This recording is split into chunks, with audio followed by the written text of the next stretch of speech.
Hello everyone, welcome to my YouTube channel. आज हम पंचायती राज act पढ़ेंगे J&K का 1989, जो कि हमारा JK SSB SI के सिलेबस में है। बहुत इंपॉर्टेंट टॉपिक है and even JK PSC and assistant registrar के लिए भी बहुत इंपॉर्टेंट है। So let's start. J&K Panchayati Raj act 1989 was enacted इन 1989 में। उसके बाद भी इसमें बहुत सारी अमेंडमेंट्स हुई थी। हल्का panchayat, block development council, district planning development council है इसमें पंचायती राज में। इन सब इंस्टीट्यूटों को इसीलिए लाया गया था, इन सबको लीगल स्टेटस इसीलिए दिया गया था ताकि ये लोकल सेल्फ गवर्नमेंट को बूस्ट कर सके। The main motive is to secure in the decision making process, यानी कि मेन मोटिव क्या था कि डिसीजन मेकिंग प्रोसेस को ये सिक्योर कर सकें और इम्प्लीमेंट कर सके डेवलपमेंट प्रोग्राम। कितने भी रूरल एरियाज़ में या डिस्ट्रिक्ट लेवल तक जितने भी डेवलपमेंट प्रोग्राम हैं उन्हें भी देख सके। इसीलिए जो पंचायती राज एक्ट है 1989 वो आया था। अब इस पंचायती राज एक्ट में लोकल सेल्फ गवर्नमेंट को बूस्ट करने के लिए भी लाया गया था। ओके इस एक्ट में 15 चैप्टर्स हैं एंड 6 शेड्यूल्स हैं।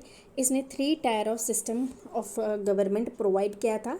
मैंने आपको अभी बताया halqa panchayat at village level पे, block development at block level पे and district planning development board at district level पे। 3 टायर ऑफ जो गवर्नमेंट है वो क्या थी, हल्का panchayat, block development council and district planning development board. और ये इसलिए लाया गया था ताकि लोकल सेल्फ गवर्नमेंट को क्या दिया जा सके, बूस्ट किया जा सके, उनके जो डिसीजन मेकिंग प्रोसेस है उसको भी सिक्योर किया जा सके। अब ये जो एक्ट है इसको कितनी बारी अमेंड किया गया था, 2004 में अमेंड किया गया था, 2011 में, 2013 में एंड 2018 में इसको एक्ट को अमेंड किया गया था। अब ऐसे बोला जाता है कि father of local self government कौन है, लॉर्ड रिपन, जिसने 1882 में इन्होंने फादर ऑफ ये लोकल सेल्फ गवर्नमेंट की बात की थी। तो इसीलिए father of local self government कौन है, लॉर्ड रिपन है। तो आपको ये पता होना चाहिए, अगर आपको ऐसे क्वेश्चन आया कि लोकल सेल्फ गवर्नमेंट के फादर कौन है तो वो है Lord Ripon. Chapter 1A definition under section 2 ward Majlis and हल्का मजलिस के बारे में बताता है। जितने भी एडल्ट्स हैं वार्ड में, यानी कि जितने भी इलेक्टोरल और यानी कि जिनका इलेक्शन वो वोटिंग जो इलेक्टोरल रोल्स होती है उसमें नाम है, तो वो जितने भी एडल्ट्स हैं यानी कि 18 अबव वो वार्ड मजलिस में आ जाते हैं। इनका कोरम कितना होता है, 3 मंथ्स का इनका कोरम होता है। ये 3 महीने में एक बार मीट करते हैं, मिलते हैं। फंक्शन क्या है, ये असिस्ट करते हैं किसको, हल्का मजलिस को ये असिस्ट करते हैं। और वार्ड मजलिस में कौन से लोग आ जाते हैं, कौन से पर्सन्स आ जाते हैं, वो पर्सन आ जाते हैं जो इलेक्टोरल रोल में जिनका नाम होता है, जो इंक्लूड होते हैं इलेक्टोरल रोल में, वो एडल्ट्स। और जो वार्ड मजलिस है वो किसको असिस्ट करती है, हल्का मजलिस को। अब हल्का मजलिस वो पर्सन इंक्लूड होते हैं इलेक्टोरल रोल्स में विलेज के या ग्रुप ऑफ विलेज के जिनका वोटिंग यानी कि 18 प्लस या 18 अबव लोग हल्का मजलिस में इंक्लूड होते हैं, जिनका नाम इलेक्टोरल रोल्स पे होता है। वो या एक विलेज भी हो सकती है या ग्रुप ऑफ विलेजेस भी हो सकती है। Meeting shall be convent by the sarpanch, तो इसकी जो मीटिंग है वो कौन करवाता है, सरपंच कराता है। There shall be 2 meeting of Halqa Majlis every year, 2 meetings होती है हर साल में, 2 मीटिंग्स होती है। एक स्टार्टिंग में होती है और एक कब होती है, क्वार्टर फाइनेंशियल ईयर यानी कि लास्ट में होती है। एक फर्स्ट स्टार्टिंग में, एक होती है एंड ऑफ द ईयर में। इम्पॉर्टेंट फंक्शंस जो हैं वार्ड मजलिस के वो क्या हैं, वो 3B में दिए गए हैं। Section 3B to promote literacy, education, health care and nutrition, to assist the activities of parent teacher association, to promote harmony and unity groups of the people.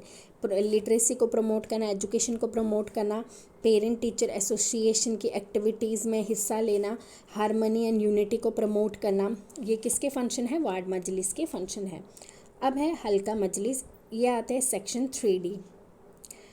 इनके क्या फंक्शंस हैं, मैंने आपको अभी हल्का मजलिस के मेंबर्स का बताया कि हल्का क्या होता है कि एक एरिया जिसमें 18 प्लस वो लोग जो जिनका नाम इलेक्टोरल उसमें हो, रोल्स में हो, उन लोगों का नाम होता है जो वोट करते हैं, और वो लोग भी होते हैं इसमें जो इसमें से एक्सक्लूड वो लोग भी होते हैं जो वोट नहीं दे पाते हैं। तो हल्का मजलिस में वो लोग भी आते हैं जो वोटिंग देते हैं, और वो लोग भी आते हैं जो वोट नहीं दे पाते हैं।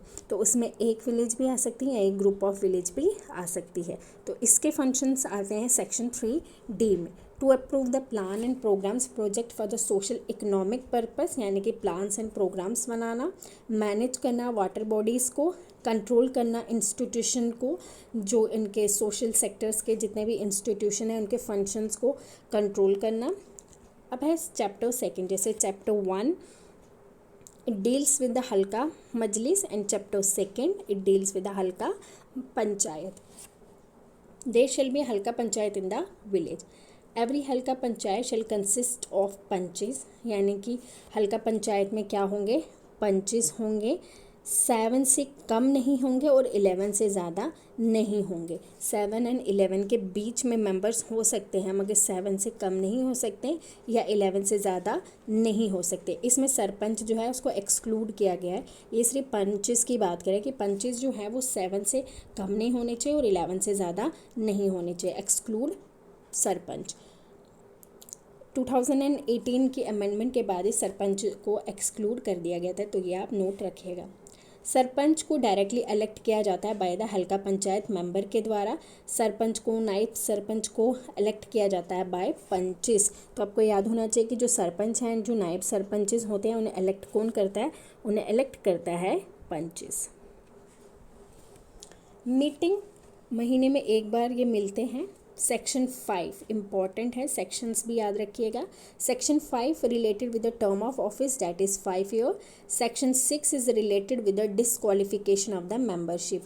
ये दोनों सेक्शंस इंपॉर्टेंट है, तो आपको दोनों सेक्शंस याद होनी चाहिए। Section 5 is related with the term of office of the halqa panchayat, and section 6 is related with the disqualification of the membership.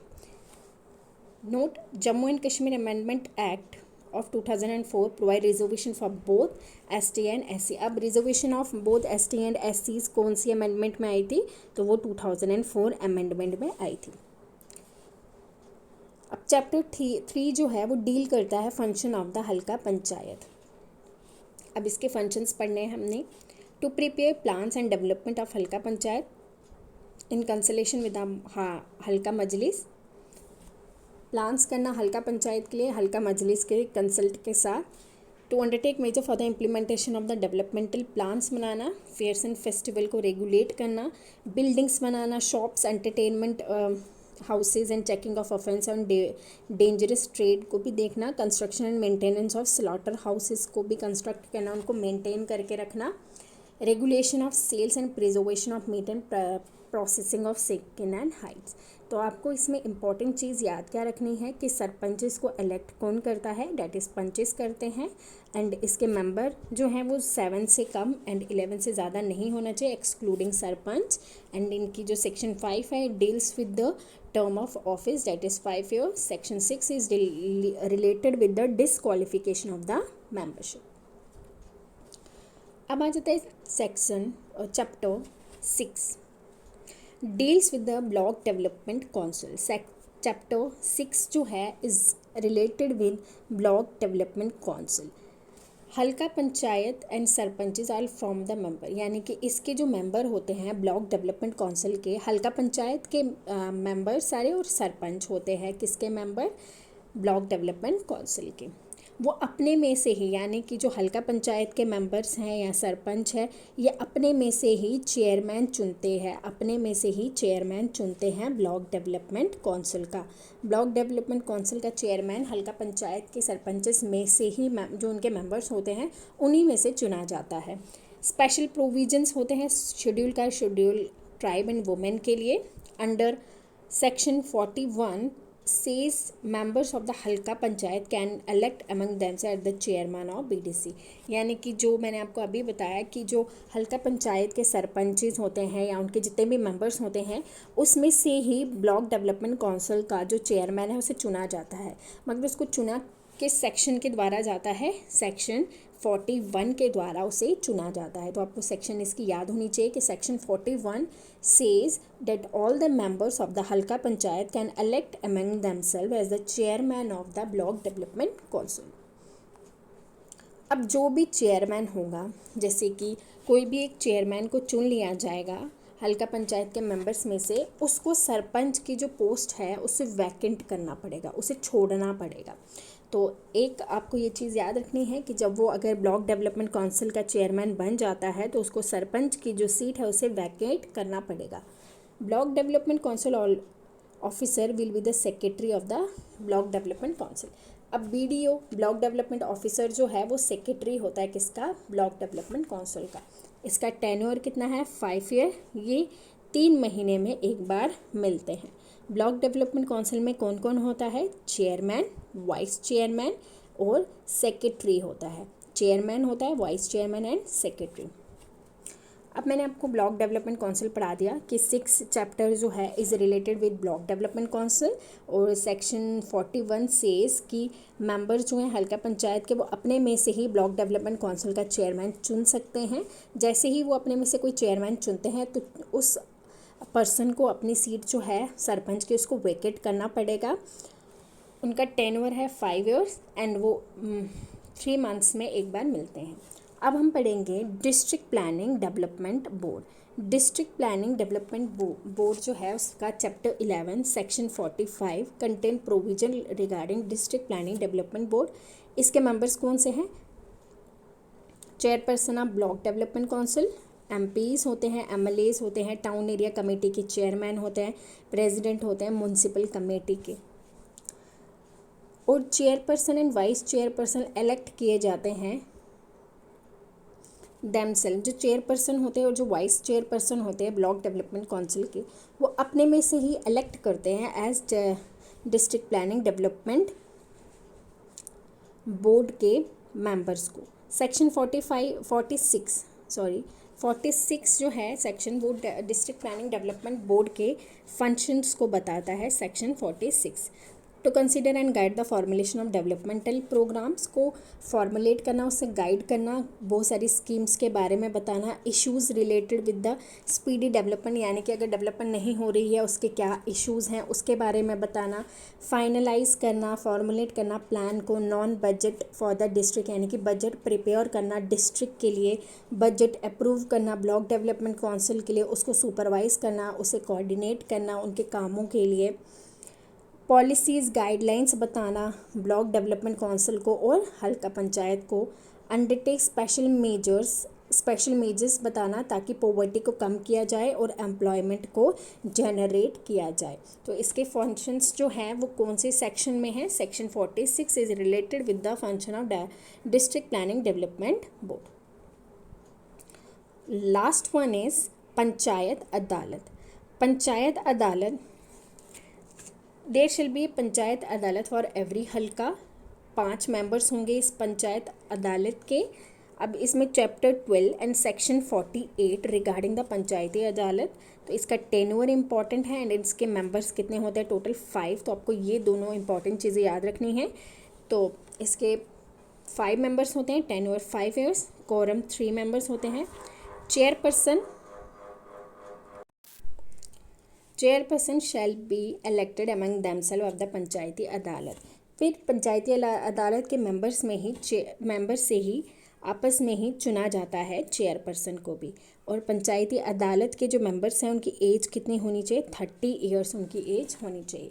तो चैप्टर 12 सेक्शन 48 पंचायती अदालत का comprises of member 5, quorum 3 members का, age 30 years, chairperson shall be elected among themself, यानी कि अपने members में ही से ही चुना जाता है। आज हमने आपको पढ़ाया है पंचायती राज एक्ट 1989 जो हमारे JKSSB एग्ज़ाम्स के लिए इम्पॉर्टेंट है। मैंने आपको जो भी इम्पॉर्टेंट पॉइंट्स थे वो यहाँ पे मैंने आपको बता दिए हैं। अगर आपको इसका PDF चाहिए तो आप मेरे टेलीग्राम चैनल को ज्वाइन कर लीजिए, वहाँ पे आपको इसका PDF मिल जाएगा, लिंक डिस्क्रिप्शन में है। तो आप मेरे चैनल को ज़्यादा से ज़्यादा शेयर करें, लाइक करें और कमेंट करके बताएं कि आपको कैसा लगा है। Thank you and bye bye.